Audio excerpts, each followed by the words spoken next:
one of them is, so much of the gospel stories are just a collection of encounters with Jesus. So many of the stories are somebody meets and runs into Jesus for some reason, and they have a remarkable experience of some kind. What stands out in all of those sort of these encounters that people have with Jesus is that Jesus sees people, he notices things the way others don't.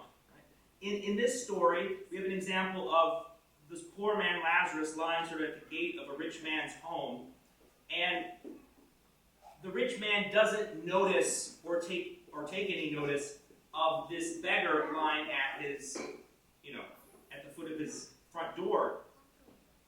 And this is something that we can all relate to. I mean, in New York City, right? You have homeless people or people walking around, talking to themselves or behaving crazy, and or someone on the subway sort of acting nuts, right? And how does everybody respond to that? What do? We completely ignore them. We pretend like they don't even exist, right? Which, let's be fair, right? It's probably understandable. People don't want conflict. They don't want to create some sort of scene or something. People don't know what to do, right? But there is something deeply disturbing about that. Most people would rather be hated and spit on than completely ignored like they don't exist. Being treated like you are absolutely invisible is one of the most dehumanizing things that anybody can experience. And we can understand this, we participate in that, right? To some extent. Maybe we've been on the receiving end of that. This poor man at the gate is definitely on the receiving end of that. And yet we have this example of Jesus where he sees people. He sees Zacchaeus in the tree, right? He sees through the woman at the well. He sees through the rich young ruler, right? He notices people other people don't notice, right? But he also sees into those people and sees them as they really are. And that is definitely one of the marks of spiritual maturity and having acquired a degree of the Spirit in your life, is that it frees you and allows you to relate to people in a truly intimate and human way, right? It makes you more human, more capable of real, profound connection with other people. And we see that in Jesus, that he sees that. Now, this ability to notice other people, right, pertains to sort of this great challenge and task of ours, which is how we control or manage our attention, right, in life. We, especially now that we live in a world where, so much of the online economy is structured by our attention, right? So instead of purchasing things with our money, right, we purchase things with our attention. And this is the currency. And that's not really an accident. Like, your attention is probably one of the most precious things that you have or you can give of other people, right? Like, we take notice. Like, when everybody else is paying attention to one other person, we focus on that thing too, right? So attention is a power. And I think one of the best ways to think about what worship is worship is attention to the most important thing, right? Which is God, which is the divine and the spiritual life.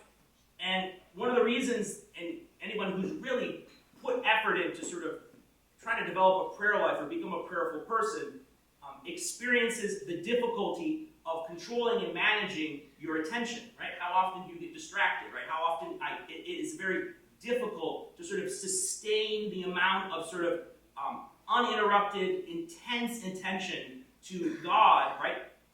Even for like a liturgy, right? For an hour or two, let alone to fulfill the command that Paul gives us to pray without ceasing.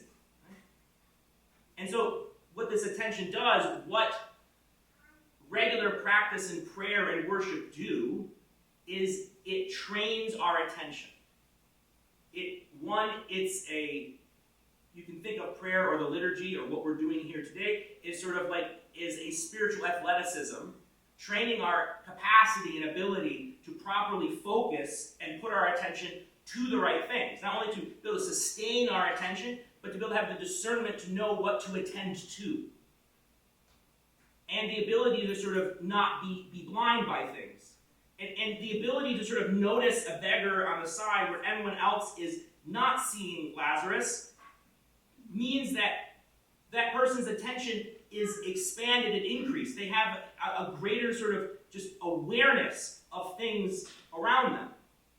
And if you're going to attend to, God, or you're going to attend to a poor person or a homeless person on the street in New York City, to be able to attend to the other means that you have to be able to some degree conquer your own ego and obsession with yourself.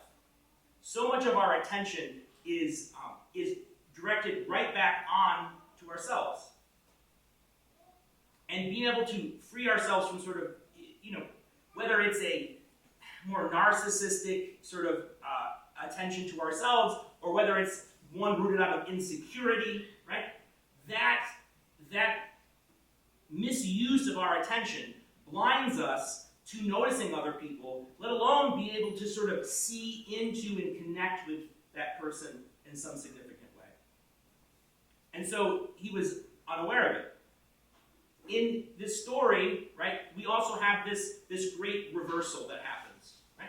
We have the Lazarus, the poor man, is at the gate, right? And he dies, and the rich man also dies, right? It's right around the same time. And so their positions in this life get switched in the next.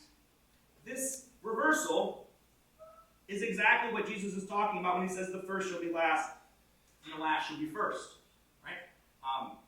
And what we see is this parable that Jesus is telling us is in the afterlife that they go to.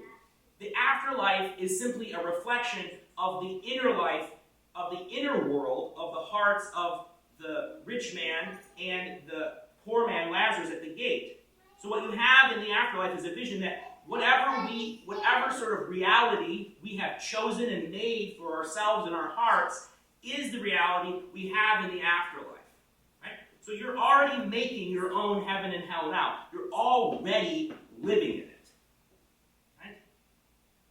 And what we see is that what actually matters, right, is sort of this inner content of each person's heart. And there's this giant chasm, right, that's between the rich man and Lazarus. And what is that chasm? It's the chasm of the lack of love and relationship that those two had together. That chasm that exists in the afterlife is precisely the sort of spiritual reality of the chasm that already existed and in the life when they were alive. Right? There was already a giant, insurpassable chasm between Lazarus and the rich man by him not attending to him. And one of the greatest kindnesses that you can do to another person is to simply lend them your attention and your time. It can be a great generosity, and sometimes that's all sometimes somebody needs, right? To pull them back from the brink of despair, right? Or some other sort of like personal tragedy in their life is just a little bit of kindness or appreciation or love. And so what we see is we have this chasm that exists, and we have revealed sort of the inner spiritual realities. And one of the things that reminds us of is that this inner life is what matters more. Now, this relates to this idea of stewardship or giving of money, and it helps give us an idea of these commandments and practices that we have in the Christian life of how we use our money and our resources, right? But also, it's a stewardship of our time. And as Christians, it's also a stewardship of our attention. How do we steward our attention? And it might be practical things like, how much screen time am I allowing myself? Am I being undisciplined with that? It might be, am I giving attention to, am I calling my mom, and checking in on her and giving my family the sort of love or attention that they need, right? If you're like a father, it's like, am I attending to my children properly, right? And so we can look through all of that, right, and sort of examining our attention. But one of the things that Jesus calls us to again and again is to attend to those who are more vulnerable and weak and in need. Right? And so, at the heart of almsgiving, right, and donating and stewardship is sort of being able to attend. The rich man failed, right? He failed before he even started to show charity to the poor man because he didn't even begin to attend to him or give him his attention.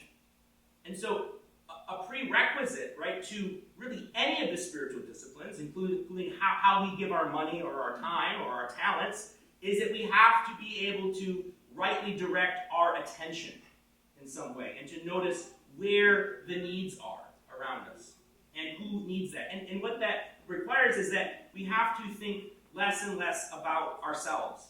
And this is a good, true statement, is that humility is not thinking less of yourself, it's thinking about yourself less. And this often is like this misunderstanding, like, oh, if I just sort of like am mean to myself, or I think lowly of myself, or I have a low opinion of myself, or I do some sort of negative self-talk, that somehow is humility, right? And that's not, right? That's still self-obsession. It's just negative self-obsession. What you want is for you to disappear so that other people can be there, right? That you need to disappear from yourself so that you can focus and attend on loving your neighbor, right? And the question is, who is my neighbor, right? This was the question posed to the rich young ruler, right?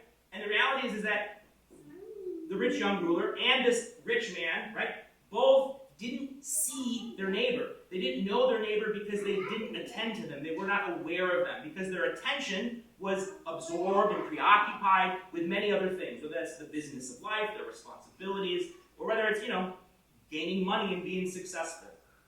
But we see that what the real success of life has to do with our ability to be able to connect to other people, right? That the real measure of wealth is the degree to which we're able to love and the degree to which we're able to get out of our own way to do that. And so when we think about what does it mean to be a steward as a Christian, right? A steward of all the things that God has given us, right? It's first to recognize that everything we have, right? Even the things we worked very hard for, right? Are not our own. In a very deep and real sense, Christians reject the idea of private property, right? That I don't own the thing for myself. That's what I mean by this. I don't own things for myself. I own things for other people, right? This is what I mean by that statement. That we have relinquished some sort of sense of claim on things for ourselves, and that everything that we have is for the other person. All of our possessions, including our attention that we possess. Our attention is a possession of ours. And the recognition is that it's not for ourselves. That if I use my attention to focus on myself entirely, right, that is a kind of hell, right? To be completely self-absorbed and cut off and isolated like that. And so this recognition of to be able to properly sort of give away my wealth in the right way, to use my money or my time or my talents in order to increase my ability to love, is at the real heart of what stewardship is. And so to be able to be a good steward, we have to be able to notice that there is a poor man lying at our gate in the first place. And so throughout our day and our routines, there will be over and over again somebody near us. Who is our neighbor? Your neighbor are the people that are in your lives, right? And there are people in your lives that you don't see and that you're not attending to. And this is sort of the warning, is this warning of how dangerous it is not to discipline our attention to be able to see other people, right? Because that is what closes the chasm. That is what saves us from the hell to come and the hell we've already created in our hearts, right? By using something as simple as money or our time in order to purchase something beautiful. Lord Jesus Christ. Lord have mercy.